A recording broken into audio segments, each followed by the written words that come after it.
Yenge na beno batata na bamama bafana bamelomani ya musique ya Kingunza kuizulu ya mbote na émission ya beto socio-culturelle Tangwa Congo Ilungidi, présenté par votre humble serviteur Mbouta Mabiala Mwana Balembana.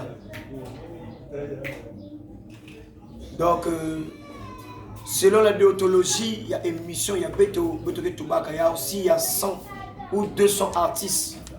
Beto est obligé, il y a Kusala Naba. Nikunachi, Teki la Beto Yambaina qui est invité, il y a Beto Moussa Batibelo Bafan, Beno Gena Kuyaoula déjà. Que Mbouta Mabiala, Nani Diaga même c'est Yambabou Ya. Talaka Timuga Natilaka Beno, ma surprise Yambote. Mutino Beto Tubaka, yake na babuya, yake na kusalama par-ci par-là. Utuke na kuwa na gauche, utuke na kuwa na droite. Mais selon la déontologie de notre émission, Boubouya Ibetoke Yamba, il a que les Mouta Nsana fils, Moutou Zozisaka Bakuyu. Teki la Beto Yamba, il a que les invités, à Beto Beto Kotisa invité, à Beto image, Samouchi Beto Kotisa invité, à Beto.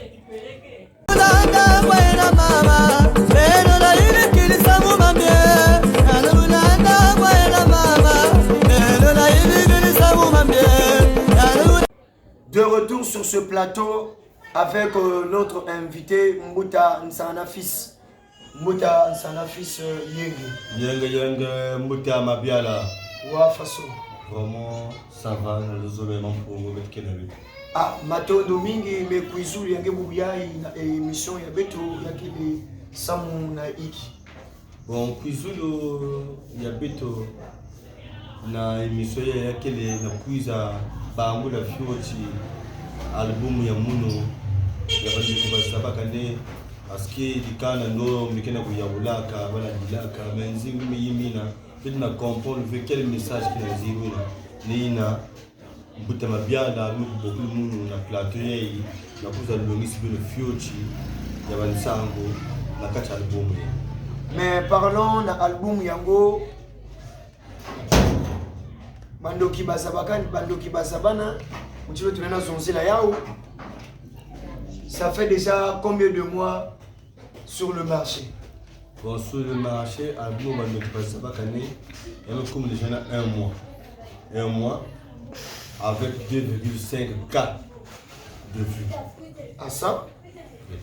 Matondo mingi beno mekuwa Mutilu yani mekutuba. Mbouta Nsana fils beto futuka tete mwa fioti iki poussé kenge na kukota na monde ya musique beto zona zaba mwa fioti Matondo Mbouta Mabiala qui m'a poussé que mundo na kukota na monde ya musique vraiment yaki salamu tebu yaki salamu no vraiment kiali emayongo na pasi na bakuli ya beto talaka to na bavita bakuli ya beto no answaka ni na vraiment zonzaka à chaque fois muzoza un jour pour mu yimeli ba musique ya muno to bakuli ya muno tala pasi na kisabiye umutonda babo na banzimbu to bakunga ni na usuza inspiration mubiye sumu masimba grâce ya diambu. Mais musique yango yangenge bandaka ya ou na quel âge? Bon muno kuyimba et pour moi na future banda mais le tout na ba style paquet le ba DJ ba animateur ba radio ba lumpia ba veille bubien nzambe sala nzambe qui changer comme monde bubien même si mila nzambe bien pour tous les. Mais parlons vrai, comme ngeke na combien d'années na kati na carrière ya musique ya Kingunza? Bon la carrière ya Kingunza ne comme mona 6 ans. Na 6 ans nous vanda kamu na ba musique kamu. Mais nous vendons des réseaux sociaux qui sont avec YouTube et là tu rends compte YouTube il y a trop tard c'est banda na tama la membre a changé donc sur internet me comme la 3 ans sur internet nous avons connaissance internet baki me retourne à YouTube 3 ans de cela. Matondo mingi 3 ans de cela ni kuna ti Mbouta Nsana fils Wamake Mukunga ina salaka ngezabana na mantwala ya mabantu ya inza. Matondo mubuyibila fuji nzimbu ya socho officiel ya mungu. Oh ya vita ngebayoka mukongo, ya vita ngebayoka mukongo, ya vita ngebayoka mukongo, ya vita ngebayoka mukongo, oh ya vita ngebayoka mukongo, ya vita ngebayoka mukongo, ya vita ngebayoka mukongo, ya vita ngebayoka mukongo, oh mutuzeta kwetu botoka kili mambo, ya vita ngebayoka ya vita ngebayoka mukongo, ya vita ngebayoka mukongo. Matondo mingi mbuta nsana fils na muningu ina composition ina ya katukaka wa côté, inspiration ya muchindu ina wa côté ya katukaka betu zola zaba ya umwa fuji. Matondo mbuta mabiala vraiment mambo ngemezonze ke mambo ya nini abaki fait penser que inspiration ya CDA mbakaba nzima muntu fe et vanda en pleine permanence na tatacho en vous faut mon loango et respect et même manisa et tout le bana le côté na nganda masolo spanjimo sime kuiza avec mes répéter ta comme mvungu zambo sikisa na même ça avec mes ko na studio et tout ko yimzimbu nina et basa album. Matondo mingi mbuta nsana fils beto gena kukwenda malembe na emission ya beto ni kuna tibeto ke futuka na album ya beto bandoki expliquer beto album ina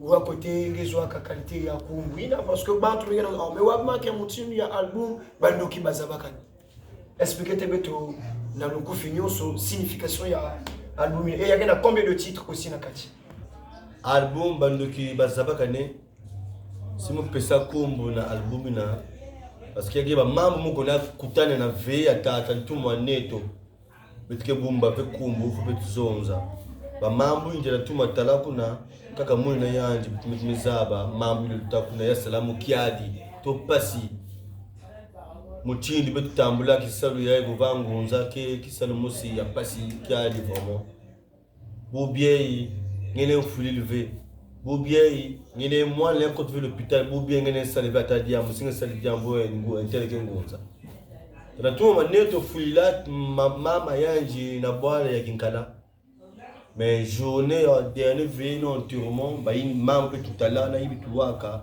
ya salve tukiadi begena kadali kanda ndugia likanda mutumedi ya muntu na likata likanda mais yam na sade ya semblant que anzave mambo ana indexé dia munu mutke ngunza mutumedi ya muntu ina funge barando ki mais ndoki yango zabanaka journée yango bazabando ki yango na journée ya enterrement tatuma message kisala mezo bobie si muntu dia mama munu bobie petkiza mais on m'a salé bunganga yizab kizabe mambo na ndiambo ya mama muna kuiza wa angu sim circuit yava kota u papa kota bu mama ata mutu lutaka ni na muzonza oh choba ndoki bango bazaba kana wabina ni muzwa album babeki bazaba kana parce que histoire moski na kati kuna yake vraiment tout qui na maya ni na muzwa album babeki bazaba. Matondo mingi sibe tomezonza yao parce que ba musicien mingi ya beto ya kingunza na ntangu bake na kuimba beto na kuwa kaka makelele kokoro mais message ya malunga kelevé na kati parlons vrai muta nsana fils na musique yangi est-ce que ngeke na kunata babantu message unge usiki kaka na kusala kokoro wa mchingele na zunzila ya Matondo mbuta mabiala miziki munge salaka munge pesa message munge pesa conseil to malo munge salari teme ya bulacho bubie kike finamu no nsala fils oh yanjo mais amuna talimu mais finga nsala fils vraiment qui a des minge alikana ndo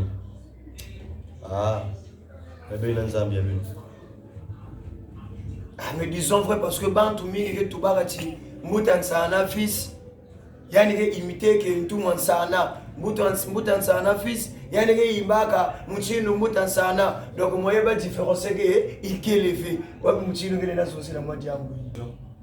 Vous venez imiter Moutou, mais si vous avez créé un zimbo, vous avez vendu zéro. Je vais imiter le Moutan Sana, je chante comme Moutan Sana, je le connais, je le reconnais. Je vais zonza des moments na film zonza des moments na film zonza qui fait des faits pour imiter Moutan Sana. Nous ne sommes pas là te boubier pour imiter Moutan Sana.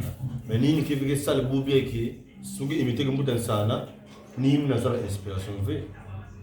Et qui doit nous. Et qui imiter Moutan Sana et la technique musicale. Donc ni na Moutan.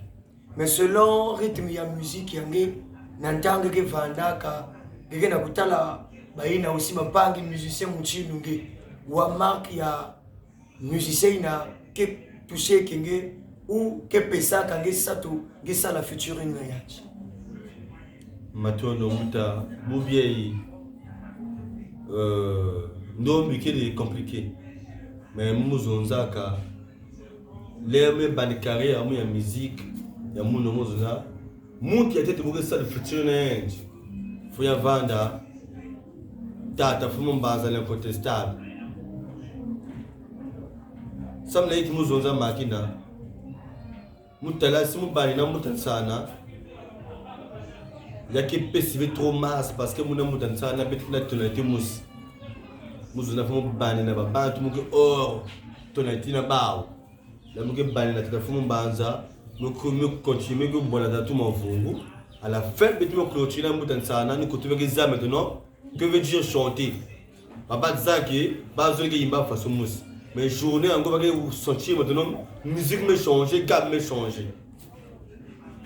Donc ni façon, nous planifier. Mais tant que ba mambo ya Congo, tout mambo ya Ndombi, voilà yen la jalousie. Fallait petit yao. Mais disons vrai parce que beno baina kina kukuiza beno ba pépinière ya malmal yo kina kukuiza ba kulutu na tekilaka na kati na monde musical kingunza kana kutoba cha ba petit na ke trona matalana ba petit na kina kivonta ni na ba kulutu kina kutoba cha si musala featuring bagana sasa kusala kwani featuring na beno na kupesa beno visibilité na kupesa beno gaz mais bagana kukima parce que beno kele ba orgueilleux benokeli na compagnie donc wapi muchinu ngeli na zonzi na question hii matondo mbuta kaka muchinu fasinga zonza ba kulutu na zonza ka petit na kele compagnie mais boubier singa zabi ki salo ngene sa jama compagnie ngeke sa compagnie parce que les arts qui salo angi on peut sur compagnie angi keve compagnie avec zonza parce que orgueilleux muke orgueilleux na message muke na pesa ka keve parce que boubier muza kuyimba moya kushitisa ba kulutu ya moya musique ve makini ve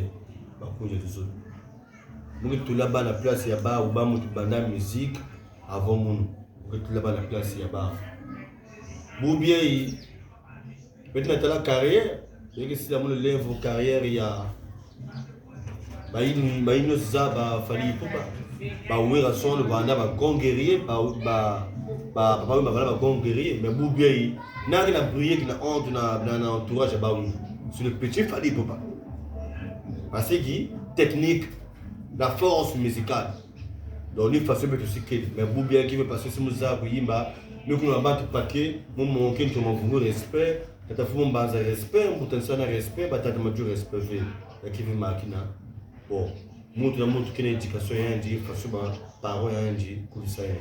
Canine n'a pas. Mais matondo mingi muta sana fils mais betokele na mwa kivu musi parce que nantanga betuke nakuwa batata ntuma mavungu fundi mulu wangu batata ufumu mbanza l'incontestable batata ntuma machu batata devi et ben aussi ben ke na kukuiza na mandima mais yakele aussi na bayina ke na kukuiza me baketete na kati na ntombi mais est-ce que moyen kele balina ku s'approcher na monto alenge sam na kusosa featuring nange sam ba aussi ba kuzwa visibilité est-ce que moi réponse qu'elle a dit Buta moi soit le soir matondo bubi yake kisalanga na tatanzambe mle salifiti mpapali na yao bubi yake ve parce que mugen sana fils mutu me katoka me basika malumali aussi ba yake na kuza manima donc il demandait futur mule mangue yake salifiti bet noso bet na sabe ta pesa kama longi na nikanda afilika vutu kaka na marambu nzila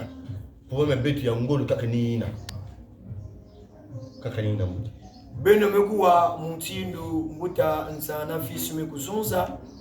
Alors mbuta nsana fils beto zola zaba wapi mutindo ngeki salaka na ku promouvoir na quelle musique est-ce que ngeki na manager ou producteur ou ngeki na moi ma manager quelle ou bien ma vice-présidente quelle que soutenir wapi mutindo matondo mbuta mukevena producteur.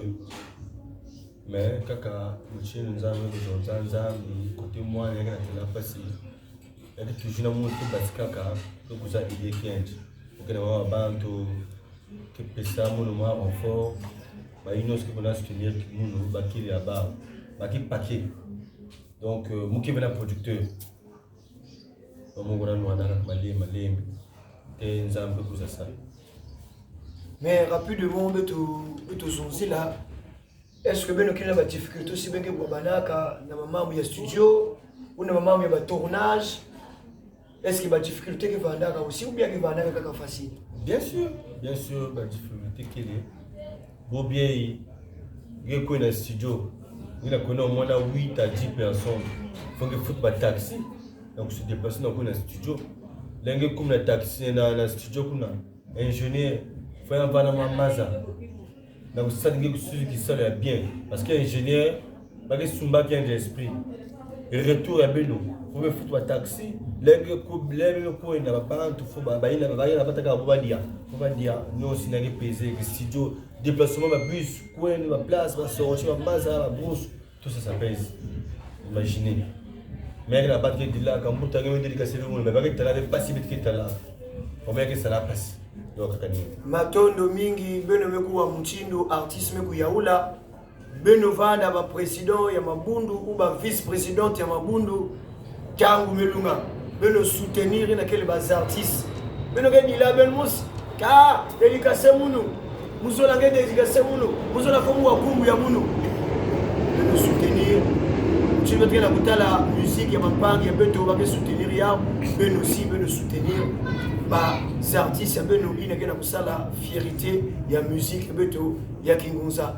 Alors beto meko kuma presque na la fin ya émission ya beto muta nsana fils si ba dédicace kele ya kupesa ikipesa bambote et na kumanisa kuna muno simo kepesa ina kele konse bambote et mutu kekuza clôturer ninge na mukunga ya album ya bandoki basabaka matondo ni ya tete muke pesa yenge la Maman Marie, la balière de Matombi.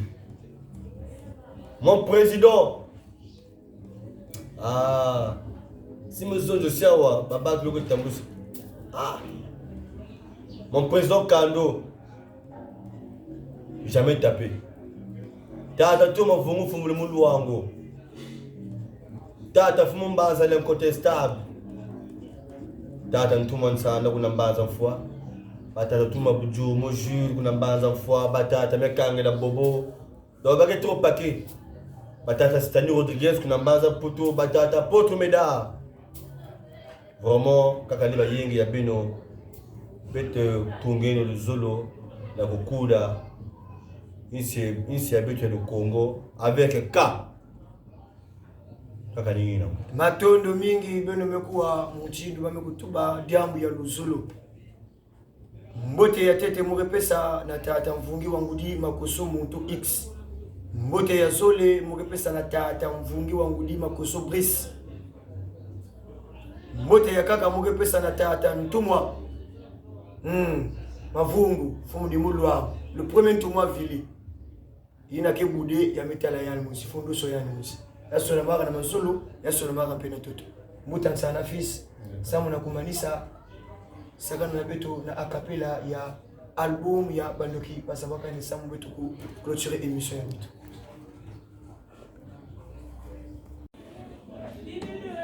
Ulala lulanda kwenda mama beno la ili kilisa mumambie. Lala lulanda kwenda mama beno la ili kilisa mumambie. Kwenda mama beno la ili kilisa mumambie. Lala lulanda kwenda mama beno la ili kilisa mumambie. Oh lala lulanda kwenda mama beno la ili kilisa mumambie. Lala lulanda kwenda mama beno la ili kilisa mumambie. Kwenda mama beno la ili kilisa mumambie. Lala lulanda kwenda mama beno la ili kilisa mumambie. Matondo mingi beto mekumanisa emission ya beto ni kwaku mbote diaka muzola bwesa na mama Chibinda Ani, mbote diaka ya Zole na mama Mpemba Odavi, mbote ya kaka na mama Ntumwa mama Ntumwa Raisa, mbote na yanji mbote ya kumanisa na ya mavungu Fonselia beto mekuma na ilumbu ya kaka ye